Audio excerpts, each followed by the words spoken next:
Corner podcast. His name is Paul. Yes, hi. And my name is... Dunno. What is your name? There you go, that'll do. My name's Geoff, and we're here today to talk about the recently released and long anticipated Fugitive Doctor audio from Big Finish. The first box set of 3 stories was called Most Wanted. Of course stars Joe Martin as the Fugitive Doctor. And we've both listened to it now, and we've got some comments later from other people who've been listening as well. And we people in general, have been waiting for this for an extremely long time. I can't remember when I pre-ordered this first set. But when I met, I'm going to do a bit of name dropping now, but when I met Joe... BBC, we did some filming together a short while back for the character options set. Yeah, filming with we had a lovely chat about such things. Yeah. So that was November 23, and she said then that she'd recorded it all about 2 years prior to that, or at least a year. So it was quite a while ago, and obviously Big Finish can't do, current Doctors until they finished on TV and then some time after. So I think there was probably a bit of banking this and waiting. And I do wonder whether there may be a Jodie cameo in the next set. Perhaps they were waiting for... That'd be exciting then, wouldn't it? I just sort of was thinking, Jodie stuff is coming. I wonder why this has taken so long. So anyway... So yes, Joe has been able to return as the Fugitive Doctor. But before we get into taking a look at the audios, why don't we hear a little bit from Joe about the series herself? You could have told me you were going to do this. I'd have done some work for 5 minutes before popping on. Go on, you carry on. You crack on, mate. I'll do some work over here. Let's roll VT, and you can do some work or whatever you want to do, and then we'll be back in a minute. So here's Joe Martin.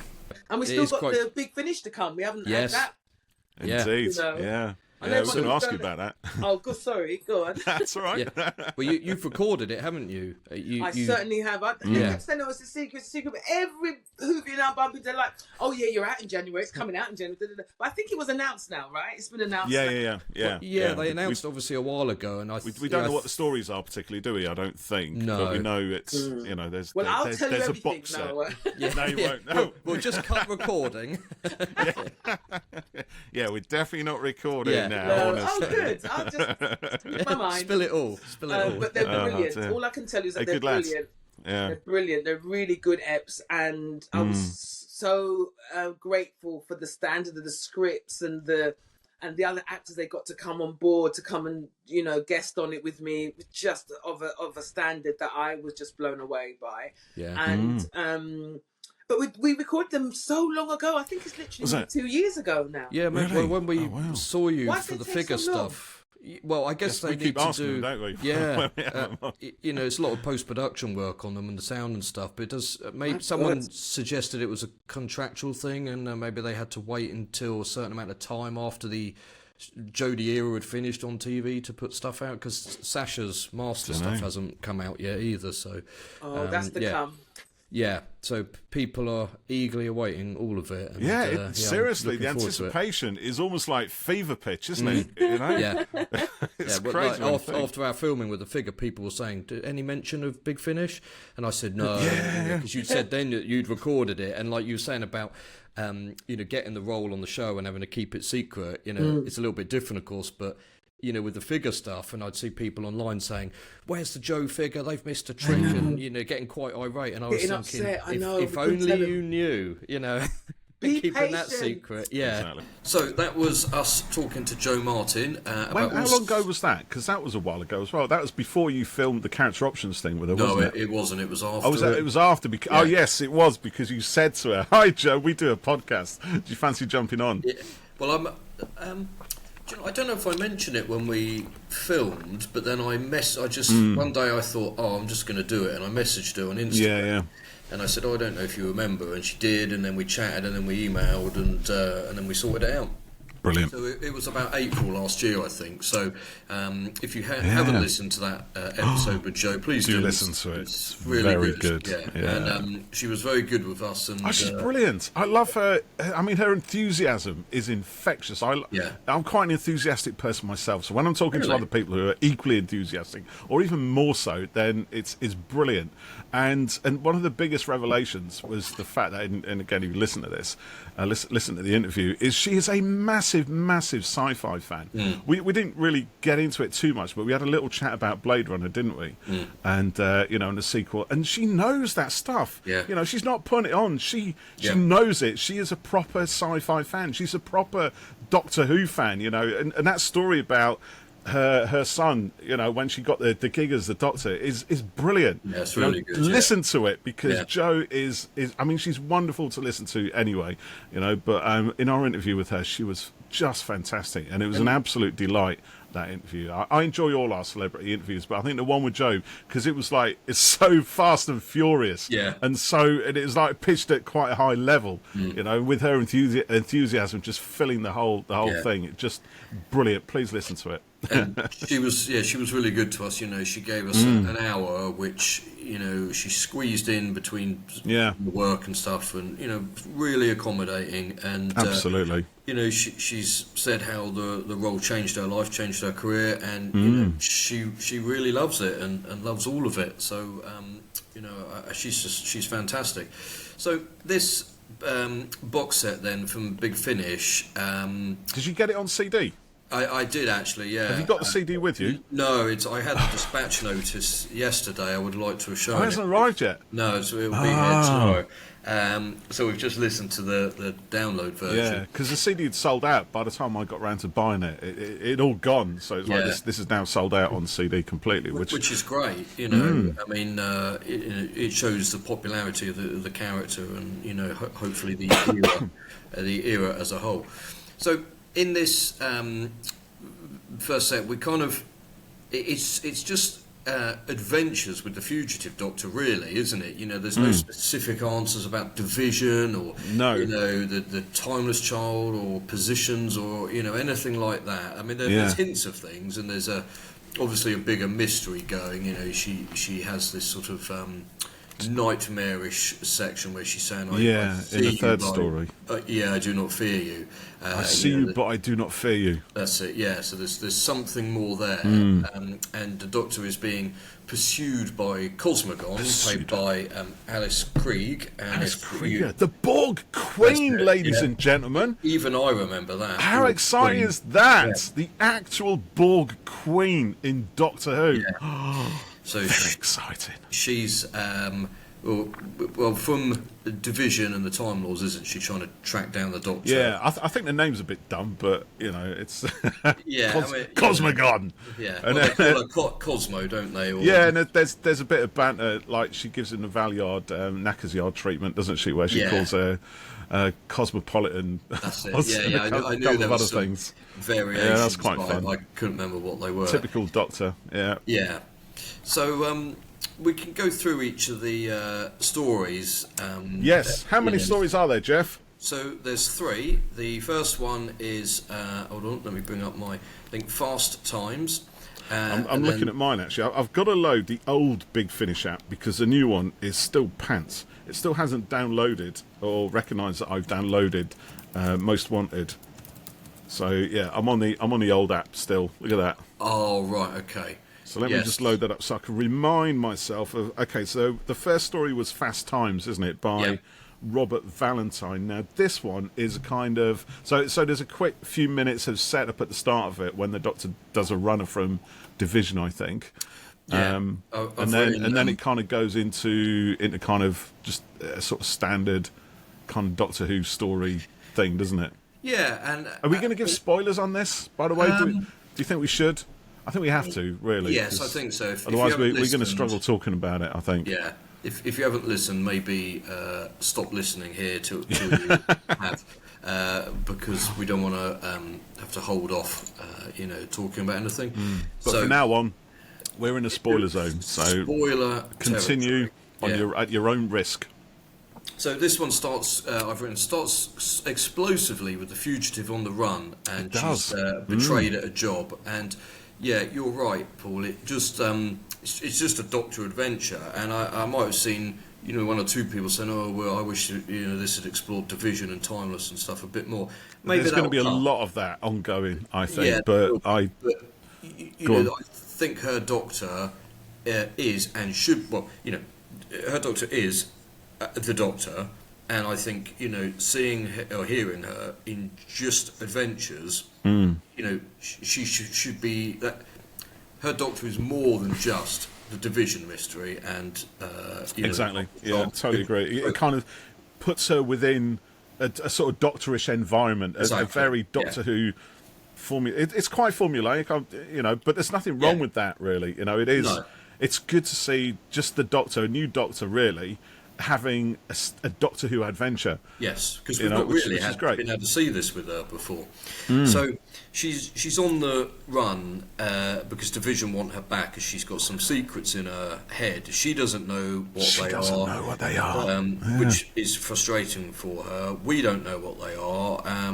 Will Big Finish explain things? Maybe, maybe not. I kind of hope not, because I think Chris Chibnall's right. Is that you know, the you know, vaguities of it all. Vagary, the vagueness. That one. The vagueness of it all. It adds to her character. It's a mystery. And if we explicitly say, oh, it's this, that, and, you know, she knows how the different Division members like their tea and coffee, you know, it sort of takes that away a little bit, I think. So for me, I'm quite happy with, you know, hints and things, and whatever this I see hints you, and snatches, and whatever I see you but do not fear you is, you know, I don't think it will kind of be any you know, big revelation in it, or like of the overall thing. So I'm quite happy with all of that.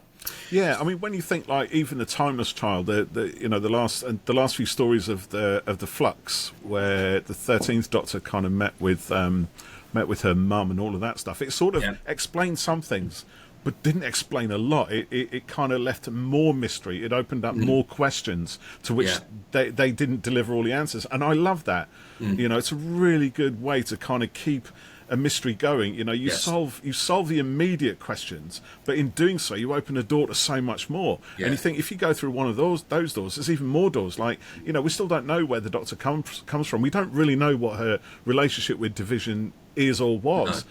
You know, so all of those things, they're great. So I would like a little bit more teasing in future box sets from Big Finish. You know, maybe a few more Division operatives, but I hope that in doing so, they don't answer all the questions. I hope they actually lead to more mystery about what Division is, and you know, because there is because there's also in kind of Doctor Who mythos the CIA, the Celestial Intervention Agency, which was coined by Robert Holmes as a bit of a joke in The Deadly Assassin. So this again is a kind of clandestine black ops section within Time Lord Society that carries out all these underhand things. And in the Big Finish second Doctor adventures, the second Doctor, post-regeneration in a way, or pre-regeneration actually, but post, you know, between the War Games and Spearhead from Space, we see him working for the CIA, right? So, and there's a lot of fan talk about whether the Fugitive Doctor actually fits into that same section, whether she's a kind of, you know, whether Division is a part of the CIA, or whether the two things run completely independently, unaware of what each other's doing, or whatever, you know. So there's a lot of tension to be had there. There's a lot of story that can be mined, I think, from that kind of thing. And of course, again, we still don't know where the Fugitive Doctor fits into the whole timeline, whether she actually is pre-Hartnell, or whether it's 6B, or whether it's something else entirely, whether she's even a future incarnation of the Doctor. I mean, there's a few bits in this box that we'll come to that sort of, you know, give a little bit of an answer to it. But, you know, for me, if she is, as Joe was told, the first Doctor, fine. You know, it does not undo anything about William Hartnell being the first Doctor that we saw, the original. But if she's between 2 and 3, fine. If she's from the future and has been sent back, you know, whatever. Again, I think it's part of the fun of it, part of the mystery. And, you know, I've said before on the podcast, sometimes, you know, I do need things to be explained, but only to an extent. And this doesn't explain things fully, but there's enough for me to kind of work with it. You know, it's not totally vague, you know, but it's not completely concrete either. So anyway, let's go back to Fast Times. So the Doctor gets captured, and she gets taken to Punishment, which then turns out to be a planet called Punishment. Is it a planet? I thought it was like a prison Hulk it kind of thing. Yes, possibly like that, like a rock with a prison. Oh, okay. But whatever it was literally called Punishment. It was. So when she gets in there, she fairly quickly stands up to the bully in the prison who's been picking on someone. She does. Yeah. Flashbacks to the Jadoon kind of fight, isn't it? And the Doctor admits that she's very opinionated when the guy says that it's got nothing to do with her, and then she nicknames him Tiddler because he's sort of a fishy. He's big fish, isn't he? Yeah. Yeah, and she names him Tiddler. That's it, yeah. And she doesn't care about becoming a target in the prison for stepping into this. And she makes a new friend called Fade. Fade carries this teddy called Xena, which she won't let go of, and the Doctor kind of thinks it's a bit strange, but is kind of like quite easy about it at the same time. And her Doctor here has been able to expand, I think, in her characterisation, which is something I think Joe wanted to do with it. And there's elements of compassion and hope and optimism, like the Doctor and particularly like 13, as well as the more bolshy nature, the sarcastic nature and stuff like that. Because when we first see her in Fugitive, she's ripping off Jadoon horns and kicking cats and firing guns, and she's not as like that here, but there are elements of it though, aren't there? You can see where that comes from. I remember saying about Fugitive before, she was, I think, designed to be the antithesis of 13, more gentle, etc. And I think this audio has done a really great job of kind of giving more facets to her character. Yeah. Go on. Yeah, so go ahead. I was going to say, I've always likened the Fugitive Doctor to the Sixth Doctor in a lot of ways, and I think it's quite interesting to say that because the Sixth Doctor is like the antithesis of the Fifth Doctor. And just before we came on here today, we were talking about the similarities between the Fifth Doctor and the 13th Doctor. They're both they're both much more sort of compassionate. They're both quick to temper, but they tend to they tend to take control of their temper and just breathe it in, count to 10, quash it down. Whereas the Sixth Doctor, if he gets angry, boom, he's right out there. And I think that's the same with the Fugitive Doctor. Maybe it's not anger so much, but there's a shortness. I haven't got time for this. A lack of patience. There's a lot just of go that, straight in, right in. Whereas the 5th and 13th Doctors kind of like to sit back, assess, the situation, look at the people, look at the dynamics of what's going on around them, and then start acting in a much more subtle kind of way, perhaps. Until they're driven to take extreme action, and they often do. So this is very much, I'm in charge of the room, straight in, centre of everything, and I'm not standing for any crap kind of approach, which the Doctor has had on occasions. Yeah, and I think, I've said before that I think that the Doctor, there's all these kind of facets to them, and in some, the volume slider is pushed up on one thing. Yes, it's like that graphic equalizer, isn't it? Yeah, but that's what keeps it interesting. If the Doctor was the same every time, it'd be a bit dull. So Fade suggests a prison break, but the Doctor isn't quite sure and doesn't really want to do it. But it turns out Fade is already they're going ahead with it, but just as she's told it, it's actually happening now, isn't it? Fade's already escaped, and something, it's happening. So they need to try and find the TARDIS, and then I was quite surprised by this next bit. So the Daleks turn up. Yeah, I was very surprised by that. Well, they're on the box artwork, and again, I saw people going, the Daleks are they, are actually? in it. But yeah, in the top corner. I'm going to look now, actually. I don't notice that. Oh yeah, they are. They're all over it. I didn't realise that. I don't know how you didn't see Daleks. Yeah. Oh well. But the Doctor hasn't heard of them. So I thought, that's quite interesting. She has no idea who the Daleks are. She's never met them, not heard of them. And, that to me was quite fresh, because obviously the Dalek is the Doctor's worst enemy. But in this incarnation, She's got no idea.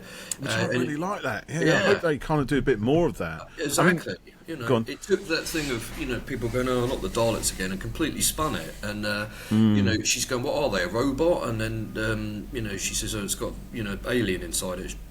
Literally no idea, which I thought was fantastic. It could be fantastic, or it could be actually quite boring in a way. Because I must admit, when I first listened to this story, and it kind of turned out that it was kind of just going to be a sort of more formulaic standard story once the setup had been done. It's like they didn't seem to really do anything with that, apart from remarking, that, like you said, that whole initial reaction where the Doctor doesn't recognise the Daleks. That's good, but then it's over and done with, and she's back into fighting them the same as. So I think there is something really interesting to have a Doctor who doesn't know or doesn't remember or has never met the enemies, the more familiar enemies that we've encountered. But this story didn't do anything with that. It kind of put it out there and got over it pretty quickly, and then the Doctor's kind of just standard battling Daleks, But it is, rattling along pretty fast, and But and that's why it's almost like the first time when I listened to it, I kind of got with it. It's only when I sort of interrogated it a little bit more closely afterwards, and then went in for not quite a second listen, but it's I sort of picked up a few things to think about, to talk about for this podcast.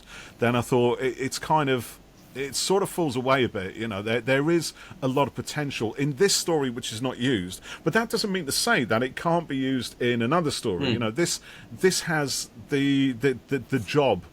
Fast Times has a job of just getting our Doctor into an adventure.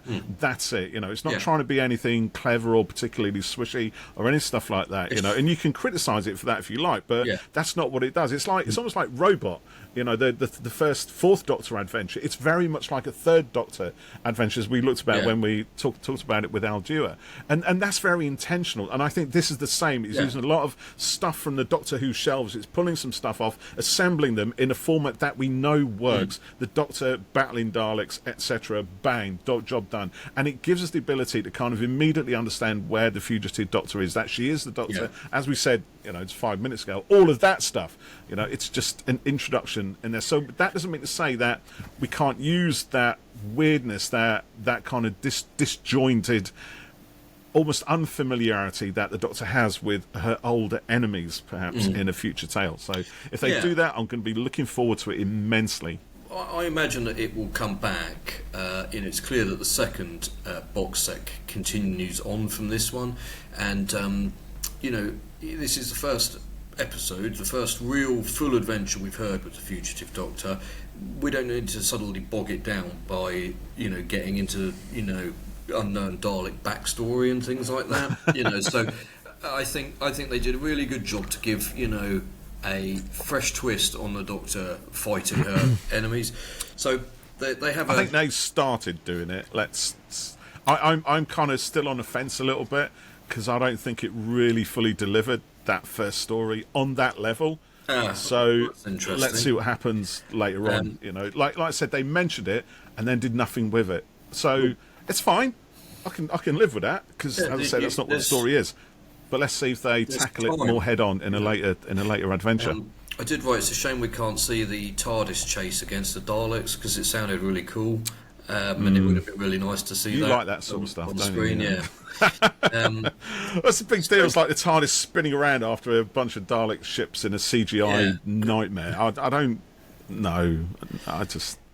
If I was 5 years old, probably, but I know you have the brain of a 5-year-old anyway. That's the thing. I'm dopey, aren't I? Your 5-year-old, your inner 5-year-old is very much alive, bouncing around in your head, saying, "Yeah, give me more of this stuff." There's nothing wrong with that, mate. I'll tell you now.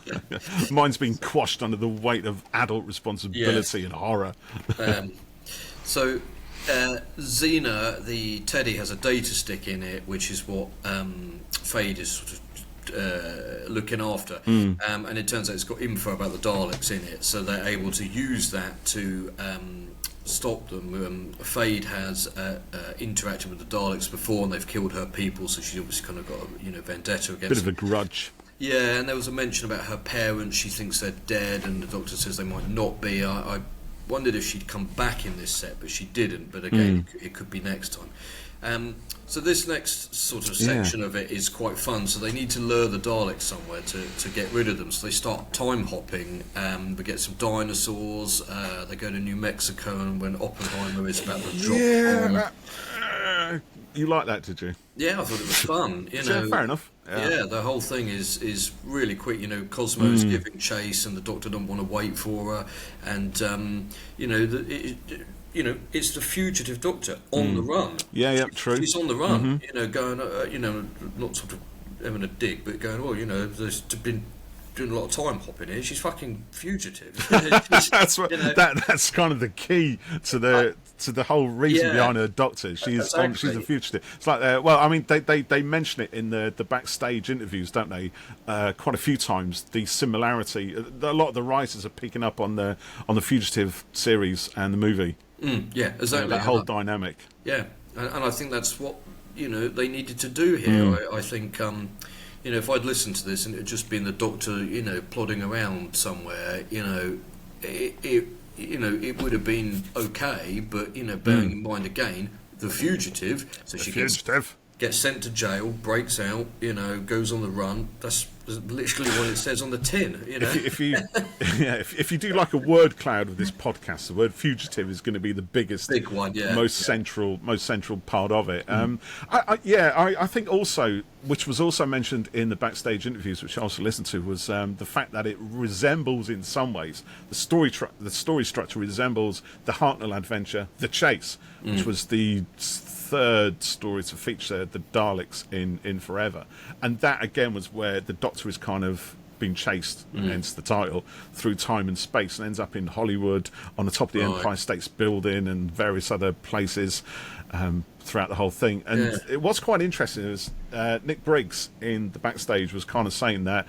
he was told to do the voices as per the Chase, because the Daleks in the Chase have a very distinctive voice.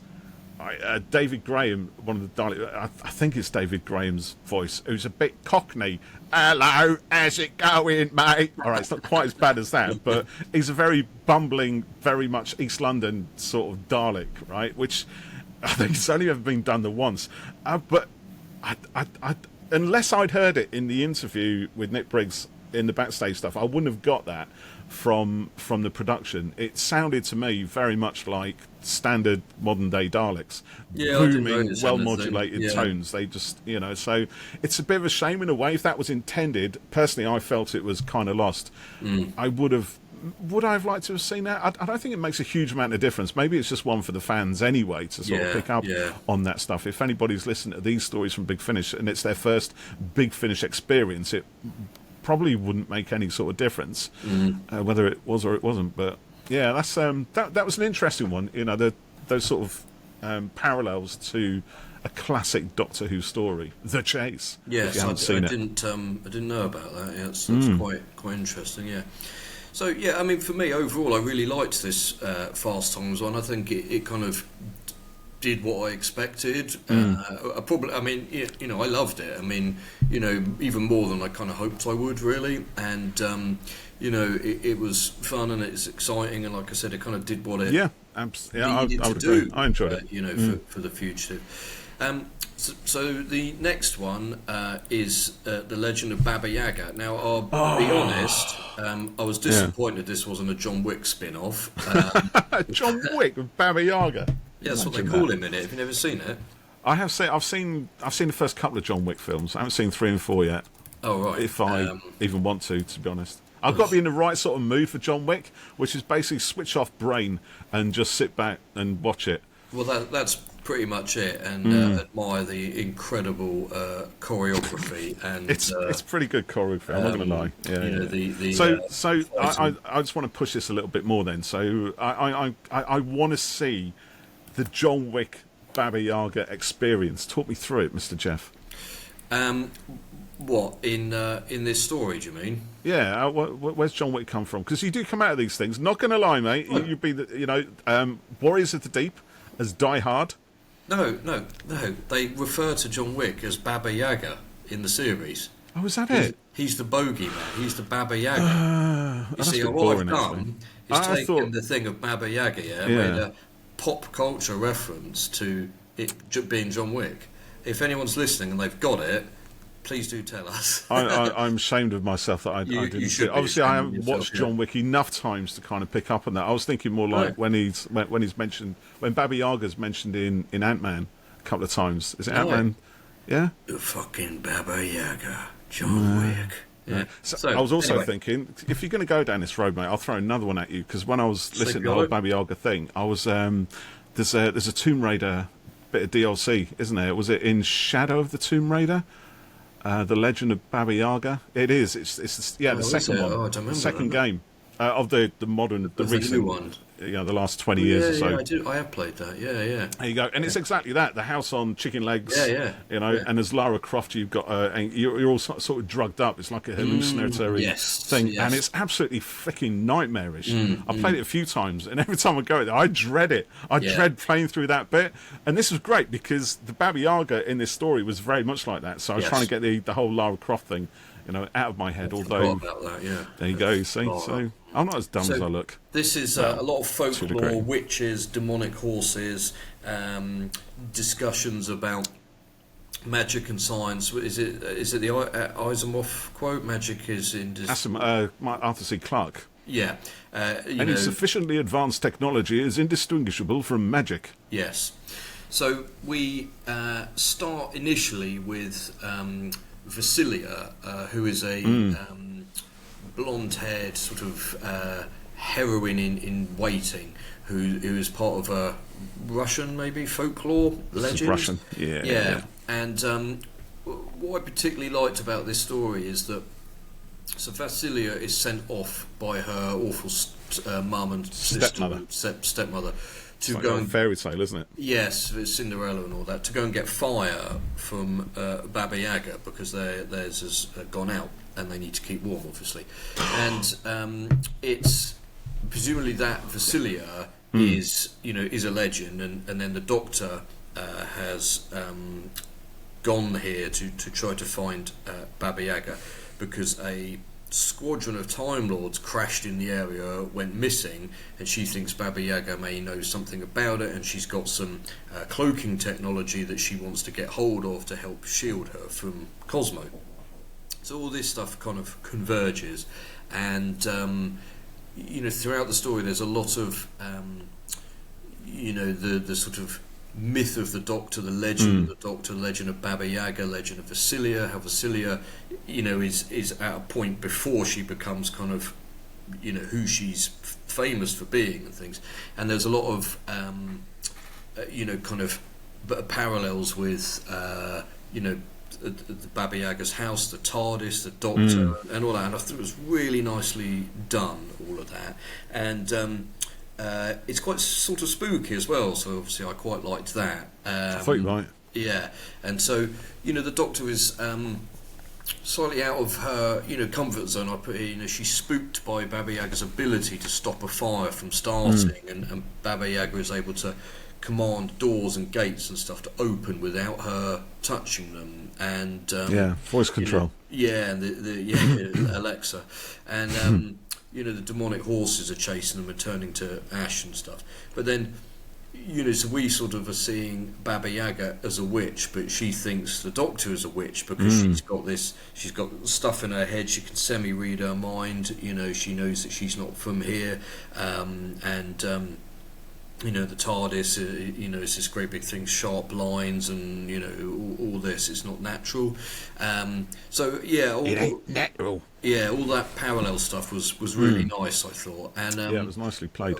Probably one of my biggest enjoyments and surprises from this was finding out Baba Yaga is bloody Sylvia Noble. Yeah, I know. That was brilliant. She goes full on witchy, doesn't she? Yeah, it's a brilliant performance, and it was only when I looked at the credits list I was like, what the hell, hang on. I thought she was fantastic and clearly having a great time doing There's it. Totally. Yeah, she's eating, she's just chewing the script up completely. Spitting out the thread. There is a really good cast in this, actually, because you're right, Jacqueline King's Sylvia Noble, Alice Krieger as well, we mentioned the book Queen, but also I forgot to mention, Fade is Lee Harvey, who was Salvor Hardin in the Foundation series, and as a big, massive fan of Foundation, which is in that lot somewhere, and I love the TV series. It's great. I love it when all these people from the world of sci-fi and beyond, and coming to do Big Finish things. Yeah, they've been getting loads, haven't they? And Vasilia was played by Sophie Shad, who looks to be she's a comedian as well as an actress, I think. Yeah. So she did a really good job on this, I think. So overall, I thought this was a cracking story, and spoilers alert, we end up finding out that the Time Lords crashed where Baba Yaga lived, and they were never found, and the Doctor sort of thinks they crossed paths because there's bones and skeletons and stuff on the grounds where Baba Yaga lives, and she's got this tech and stuff. And anyway, we end up discovering that the house with the chicken legs is kind of remnants of a TARDIS that's kind of used its chameleon circuit, gone a bit wonky, and adapted to the environment. It's kind of burnt out, isn't it? It's pretty much on its last legs, it's so to speak. Last chicken legs, yeah. Last chicken legs, yeah. And Baba Yaga, is not a witch, but there is a sort of techno-babble explanation as to why she's got metal teeth and a hook nose and all this sort of stuff, It's a brilliant... I don't think it's a techno-babble explanation. I think it's a brilliant explanation. Sorry, I've dismissed it a bit. You really have. It kind of plays on the whole telepathic ability between sort of Time Lords and the TARDIS and everything else, and it's how the strength of the Baba Yaga mythology within that particular area at that time... It starts to feed itself, doesn't it? Exactly. It kind of empowers or becomes embodied by this whole accident, this unfortunate thrusting together of different people, an innocent woman who's kind of stumbled into the wrong place at the wrong time, and becomes the embodiment of the local boogeyman or boogie woman, and basically. It's developing brilliant. Fears of which then feeds her. Yeah. It's great, and for me, that is where Big Finish really scores highly. When it tries to recreate visual stuff, it can be really good and really exciting. But it's much better for me personally when I'm listening to this stuff to have something which is a little bit more philosophical, perhaps, where it discusses ideas within sort of conversations and within the sequence of dramatic moments. The medium of audio lends itself really well to those kind of almost two-hander type, much tighter sort of dramatic plays almost. I love Big Finish because they'll go out and do universe epic stuff anyway, but when they kind of bring it in and they sort of entwine it with this more, not necessarily cerebral, but discussing different ideas in a Doctor Who / sci-fi kind of way. I think that's brilliant because it reminds me why I love sci-fi so much. You can't really do that in any other kind of genre at all. You can't. You could have a thriller, a modern day thriller that maybe somebody thinks they're Baba Yaga, but they'll just turn out to be some crazy serial killer who dresses up, and there's a kind of myth around them. They won't turn out to be somebody who encountered the last remnants of a crashed TARDIS and everything else, but doing that allows us to sort of discuss the whole idea of how powerful folklore, myth and legend can be, and how they can infuse and change the way people behave. The whole reason for Vasilia going out in the first place, she's told to go out there, she knows it's going to be dangerous, and she is absolutely scared of encountering Baba Yaga, and her stepmother plays on that. You might not come back. Her stepsister's like, what if she doesn't come back? And like you said, the whole idea of being able to quash fire. The other thing I like about this story is how, and I think you alluded to it a moment ago, is how there's parallels with the Doctor, and how the Doctor, in a way, cannot comprehend magic, right? Because she thinks, like all the Doctor's incarnations, really, and I'm thinking back to The Demons, which was another kind of supernatural infused episode where the Doctor quite expressly tells Joe, there's no such thing as magic, Joe. It's science. It can all be explained by science, the remote control, this, that and the other. But of course, the Baba Yaga thing can't be, at least not immediately, not for a long time. So the Doctor starts to question, actually, what does she know? She thinks it's got to be a technology. But what technology? How? How can it possibly work? I'm looking at things and I cannot understand how that house is spinning around and moving around on chicken legs. How does it? And she gets to the point where she almost has to concede that magic does exist. Yeah, nearly goes. And she very nearly goes there and eventually manages to kind of deduce it. But then there's also, on Baba Yaga's side, a sort of, she's coming out from the other side of the fence as Baba Yaga, and she hates the technology. She finds the TARDIS in the woods, doesn't she? And immediately just refuses to engage with it, refuses to acknowledge it. A thing of technology. It's not natural. It's a made thing, a manufactured thing. And I love those little moments within this. This story for me is by far head and shoulders way above the other two in this little trilogy. Yeah, I absolutely love it. And brilliant stuff. By, Roshana Patel. Exactly. I'd love to see more stuff from her. Just fantastic. Beautifully written, wonderfully tight, a nice mystery, wonderful tension, lots of creepy stuff, brilliant Doctor Who stuff, brilliant sci-fi stuff, a wonderful little philosophical element to it as well, that little discussion between magic and technology and perception and mythology and legend, all of that stuff, and a wonderful payoff. Absolutely loved it. Brilliant. 10 out of 10. So, we'll... I'm just slightly conscious of time. We'll touch a bit on the last one before we look at some comments from people. So this last one is The Dimension of Lost Things, written by Lisa McMullen. Yes. And this one is also... This was fun. Yeah, it was good. The Doctor is trying to escape Cosmo, who's chasing her, and the Doctor ends up getting sucked down a temporal plug hole. And plug hole? Yeah. Down the back of the sofa where all the lost things end up, basically. Well, that's sort of where it is, isn't it, really? She ends up in a weird landscape that's got all sorts of bits and pieces in, and she ends up meeting mountaineer George Mallory and a scavenger called Athelia. And George Mallory is quite famous for possibly being the first time. Let me look him up a minute to get my... He knew Edmund Hillary, didn't he? Yeah, so George Mallory was one of the mountaineers trying to climb Everest. And let me just have a look here. With Sandy Irvine, yeah. Andrew Irvine, yeah. So the Doctor meets him, and he's been sort of pulled from Everest into his into a temporal plug hole as well, and brought into this land of lost things.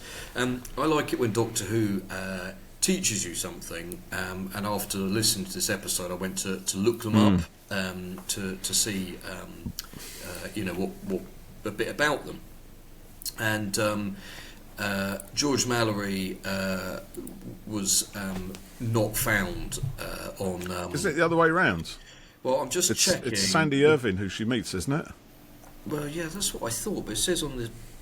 Finding other souls in the form of mountaineer George Mallory is the thing. But yeah, I thought it was Sandy Irvine, yeah. And so he was sucked into the land of lost things because George Mallory's body was found, but Sandy Irvine's was never found. But I looked him up afterwards because in the story, looking it up now. She says, you were never found, so you could use this as an opportunity to go and explore alien worlds. But actually, at the end of last year, grimly, they found Irvine's foot on Everest, and they knew it was his because the sock was embroidered with his initials and his surname. And it is grim, but at least there was some closure to his sort of disappearance and things, and not being found. So in this story, the Doctor meets these people and then stumbles upon herself.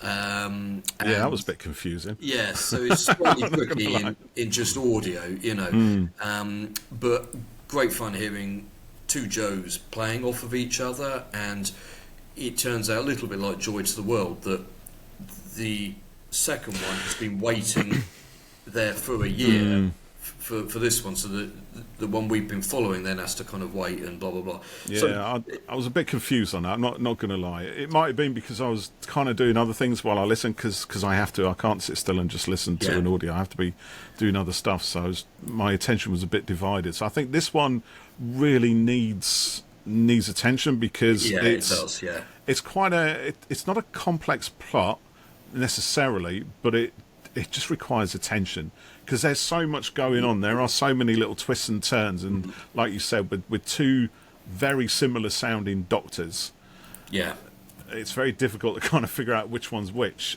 At sometimes, not all the time. You know, sometimes you can get it, sometimes you can't.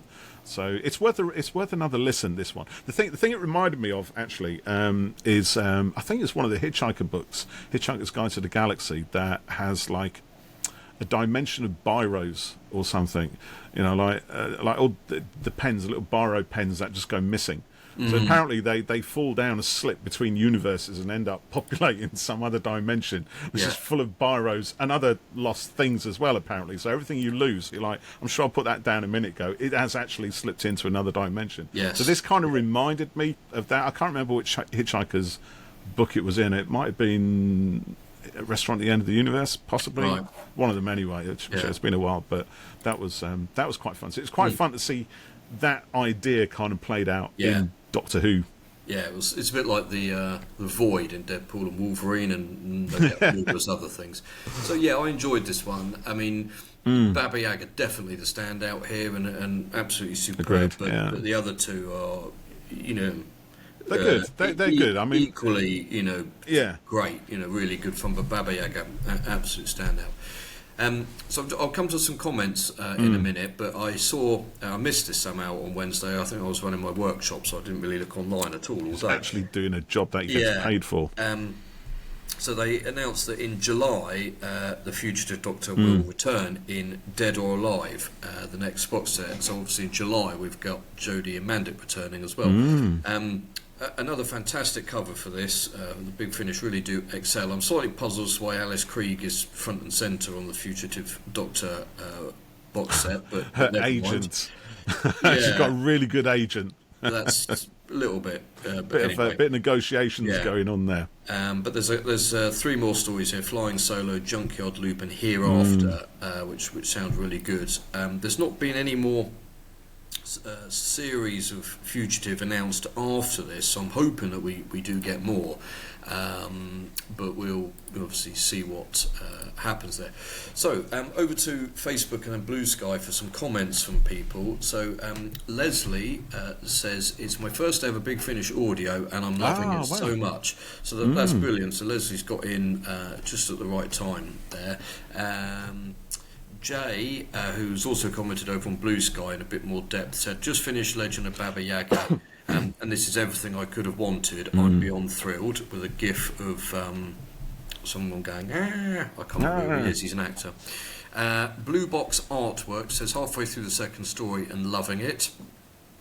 Carl Morris says, I wish past me had pre-ordered it because present me is skint and can't afford it yet, so hopefully you can get it next month, Carl. Andre says, I loved it, can't wait for the next volume. Joe was brilliant from start to finish, no surprise there, and it also felt brilliant to hear the Whittaker era theme. It very much did. Yes. Why have we not said that already? That was brilliant. I thought, what are they going to use? I thought, are they going to have an original arrangement for the Fugitive? But when 13's theme just went, I thought it was brilliant. I love that. Yeah. Well done, Big Finish. Really pleased with that. Mimi says, I loved it. These stories were really creative and the mystery around Fugitive was so intriguing.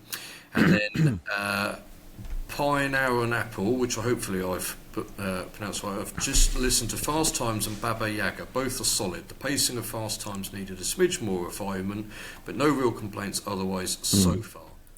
And then Ken Holtzhauser says, I'll add my praise to the box set. I'm 2 stories in because I want to savour the experience.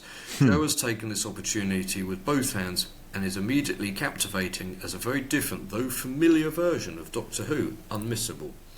Ron88 Key says, I'm close to finishing the second story. Jo is a wonderful Doctor. There's a grumpiness to her portrayal that I adore, and I can't wait to see where her story goes. The British Alien says, impressed by Baby Yaga, which was rather original and unusual. Definitely. And then over on Blue Sky, Ripper Metal God Rich has listened to it several times now, and it's wonderful. Despite reservations regarding how this series could be adapted, I am delighted at the results. Jo is excellent, and the 3 stories help develop the character. Baba Yaga is my favourite so far. And then Jay also says, I loved it. The Legend of Baba Yaga stands out as my favourite. I enjoyed the blending of folklore and sci-fi. I'm intrigued by the dynamic between Fugitive and Cosmo and looking forward to seeing that develop. Overall, a brilliant debut for one of my favourite Chibnall era characters. Doctor Who Positivity just says it was fantastic. And James Byron Daniel said, I thought it was a promising start to the Fugitive Doctor adventures. Jo is great and the stories are entertaining and intriguing in equal measure. Lots of potential going forward. Can't wait for the next box set. So, very good. There is a lot of potential, isn't there? You know, where are they going to take this story? You know, what are they going to do? Because there's so much mystery around the whole thing. It's just wide open. But I do hope that they don't explain everything. You know, I hope they don't go down the route of the Time War where they say, no, we're not going to explain it, and then actually shows everything. Yeah. You know, there are some good stories in there, but yeah, let's keep the mystery going. Yeah. I say. Absolutely, yeah, I think so, yeah. So, overall, this was an absolute cracker, and I'm very excited. I enjoyed it. July, come on, we need you. And also, 13 will be returning then as well. So you can't wait. You can't wait, can you? Wait. Look at your little face just lit up like a Christmas tree when you said that. Even on top of that, I've just seen on Twitter the next 60 box set with Mrs. Clark has been announced. There you go. Brilliant stuff. Yeah, excellent. Loads and loads of Big Finish. You better dig into that bank account, mate. Because you're going to need it going forward this year. That's for sure. Absolutely. Dear listeners, thank you as always for listening to us. And don't forget, if you can also watch us on YouTube as well, you can do the little subscribey thing that we do and leave comments on there and tell your friends about us as well. Say, look, listen to these 2 mad guys. They talk about Doctor Who and stuff, you know. So it'd be great. Please do. Please share. More interaction we get, the better, and the more we can keep doing this. So thanks for listening and letting us know what you think of the Fugitive set, and we will catch you next time on Who Corner's Corner. All right, take care, everyone. Bye. Bye for now, y'all. Is that good? See what I did? I don't know what that is. I don't know what that was.